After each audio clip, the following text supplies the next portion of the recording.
Yes, I have seen Murder on the Orient Express, and I will review it at some point, but we just had a movie come out that I've been looking forward to for pretty much my entire life, and I gotta talk about that one first. So Justice League, according to the credits, is directed by Zack Snyder and a little bit of Joss Whedon in there too. It's another movie in the DC Cinematic Universe, and this is about the Justice League, the coming together of Superman. That's not a spoiler, right?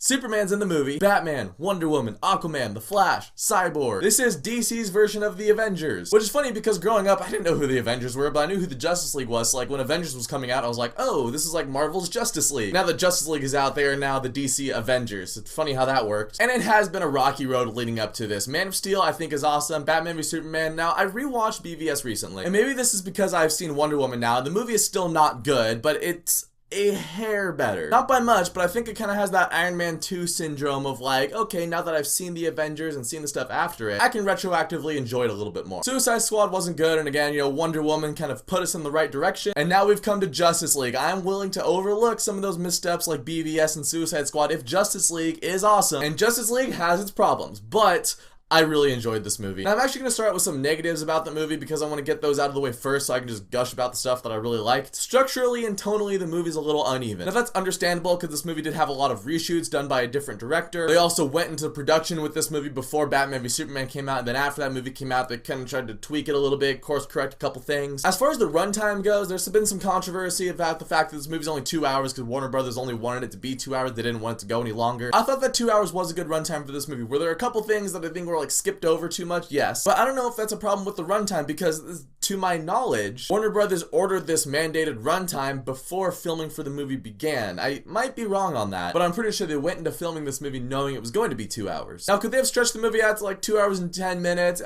Yeah. But what I like about the fact is that with a 2 hour movie, I'm like, yes, this is good. I do want to see more. Oh, in 4 to 5 months, they're going to come out with an extended cut that's like 20 minutes longer. Yeah, I want to see that. Then you look at Batman v Superman, which was like 2.5 hours and it was long and boring. And then they're like, hey, we have this 3 hour cut where there's going to be even more stuff. And you're just like, why would I want to watch that?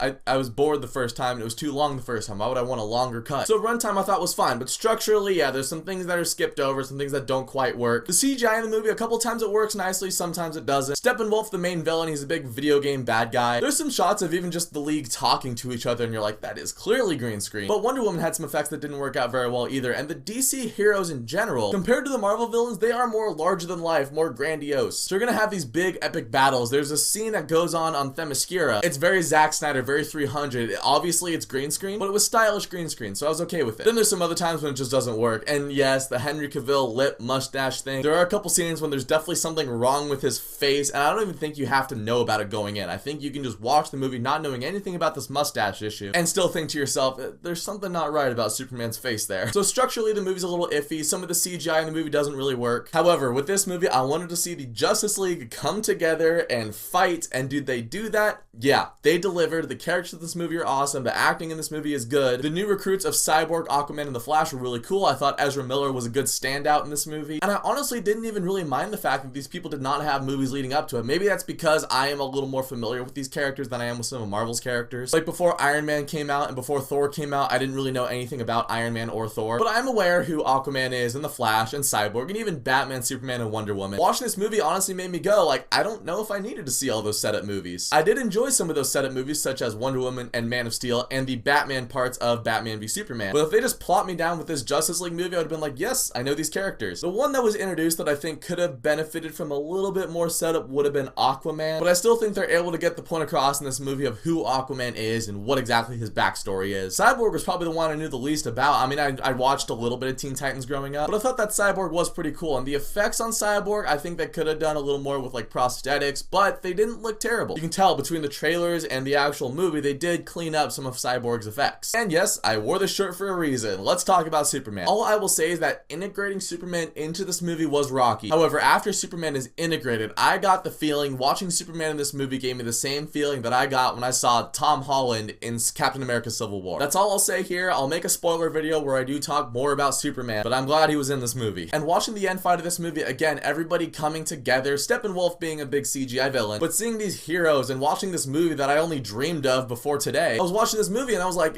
this happened. I was alive for a Justice League movie. Watching the end fight of this movie is a moment that I will remember for a long time. Is this the best Justice League movie that could have been made? No, it's not. Tonally and structurally, admittedly, this movie's a little all over the place. Steppenwolf is a big CGI villain. However, I loved all of the members of the Justice League in this movie. I thought Gal Gadot was a big standout. Ben Affleck, I really want him to stick around as Batman, even though he probably isn't going to. And seeing these heroes all come together, that was enough for me to overlook some of the flaws in this movie, and I did have a lot of fun with it. This movie reminded me a lot of the Power Rangers movie that came out earlier this year. Does the movie have its problems? Yes, but seeing all these heroes come together, it worked for me. Ironically, these two movies have very similar Rotten Tomatoes scores, and I've found that people that enjoyed the Power Rangers growing up generally liked the movie. So I have a feeling that if you're a fan of these characters, that generally speaking, you're going to enjoy Justice League. So Justice League was a good time. I'm looking forward to seeing it again, but if you guys have seen Justice League, let me know what you think of it down in the comments. And thank you so much for watching this video. If you guys liked it, you can click subscribe and check out some of my other videos, and I'll catch you guys next time.